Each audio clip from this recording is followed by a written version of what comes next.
Nick Anthony, crack bent or broken. We're heading to San Diego to pick up some produce of some sort to take it to Des Moines, Iowa. Listen, if I were to tell you that someone of another ethnicity told you that your ethnicity needs to act appropriately, what would you do in that situation?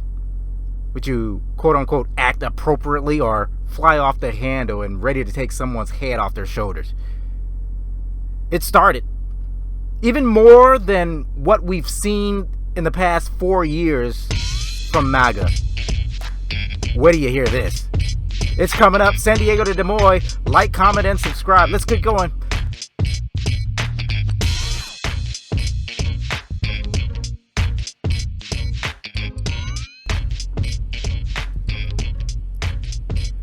You know, throughout my 20-year radio career, I've met some very interesting individuals.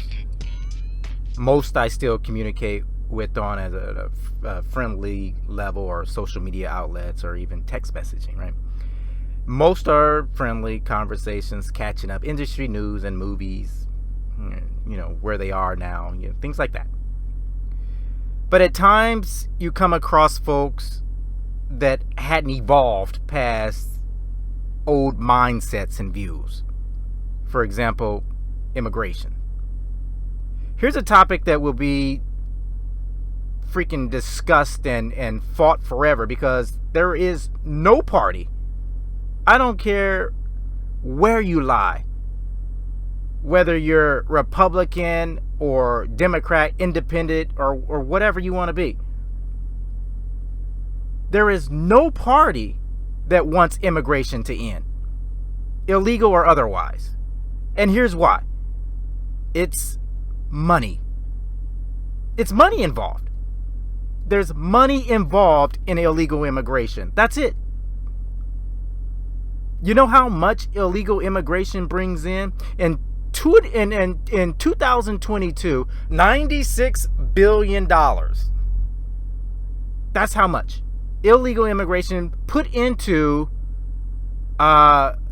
Social Security and what our national government brings in to help that department or that fund. 96. Just look at DACA recipients and what they have to do to stay legally in this country, and you'll see what I'm talking about. It's too much money involved to end illegal immigration. And it sounds weird to say it and hear it, but it's true. Think about it. After years and years and years of debating and back and forth from both parties, has illegal immigration stopped? Has it stopped? Republican or Democrat, has it stopped? No. No matter who has control of Congress or who's in the Oval Office, everyone talks about it and uses it as this campaign rally call or political rhetoric or whatever the hell you want to call it, but nobody does a damn thing about it. And why? Because it's the money. No one does anything. Look at Trumpo. Look at Trump. He said he'll build a wall. Okay, let's see. There'll be portions of a wall. He'll say Mexico will build that wall, but was there a wall? Was there a wall, really? It won't happen. Now Trump is on this new 1798 or whatever the hell the thing is called, 1798 Act, where he can impose executive rights or whatever. Well, I don't even know what it is, to imprison non-citizens and send them back to their country. Right? 1798, the act. Look it up. Well, let's just see if that happens, because I don't think it will. My money is it's not going to happen. Will he deport some individuals? Yes, but this mass deportations that he's claiming that he's going to do day one, it ain't going to happen.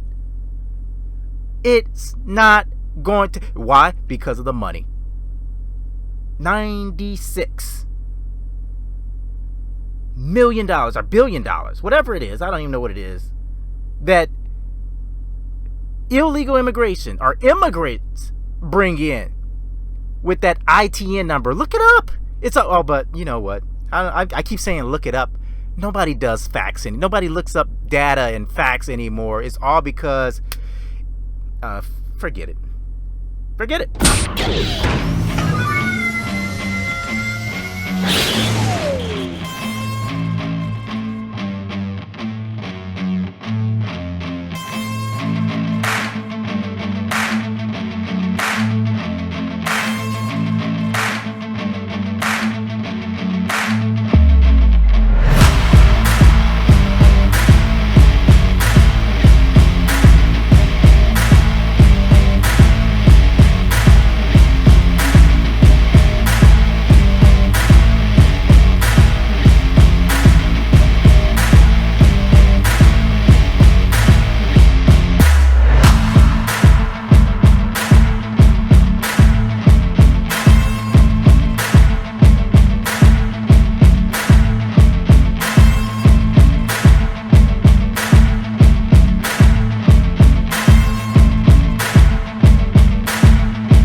Facts. No one talks about facts anymore. Nobody does the data. Nobody looks anymore.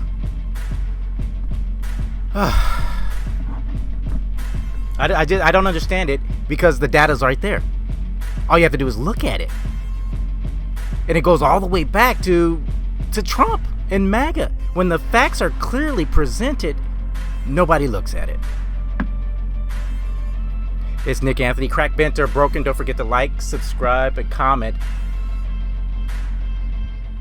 But let me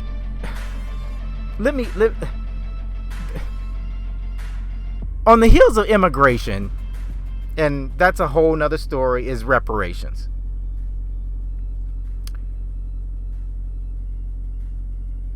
Let me try to get to the topic, which was the act appropriately thing that I brought up earlier. Because I can go off on immigration because I have friends that are quote unquote undocumented immigrants, which I don't believe anybody is undocumented or illegal to roam this country and or any country. Just my personal opinion. Because this country, United States, is a nation of immigrants, right? So how can we kick out anybody? All right, but let me move on. Let me move on to what the main topic or what I wanted to speak about. I said it earlier about former colleagues of mine. So one of my former colleagues who I co-hosted alongside with on one of my shows, the topic of reparations for the black community came up. And it's been a sour point for some people, and especially his, for as long as I've known the dude and his views on the matter. We've gone back and forth on the issues, and not to get overly into the specifics that he brought up, his stance was, I wasn't there, I didn't enslave anyone, I shouldn't have to pay, or my tax dollars shouldn't have to pay for anyone. That's his stance. Needless to say, it's a very ignorant statement from what I thought was a very intelligent person. But then something that changed the conversation so far right, pun intended, quote, if black people act appropriately, end quote. That's what he said.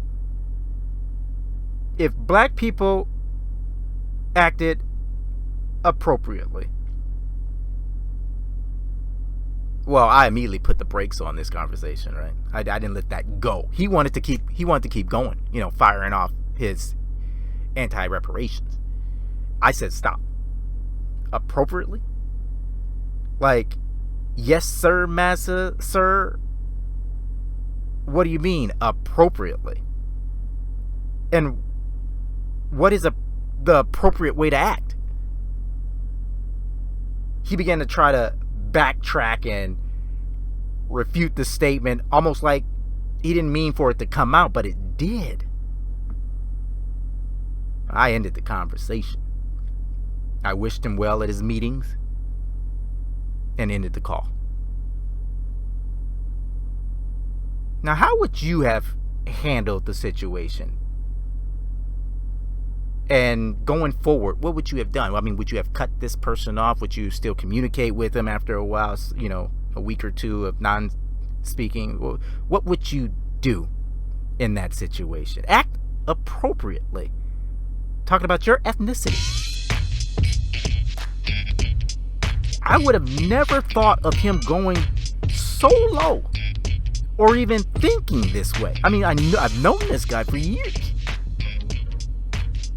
But it just comes to show you what is really in the minds and the hearts of some of these folks who said and shouted, "Make America Great Again." Hell, some of us are still trying to figure out when the hell America was so great for everyone. Is it the best country? Absolutely. Best country in the world. But it's never been great. Act appropriately? If you aren't mad, you aren't paying attention. It's cracked, bent, or broken.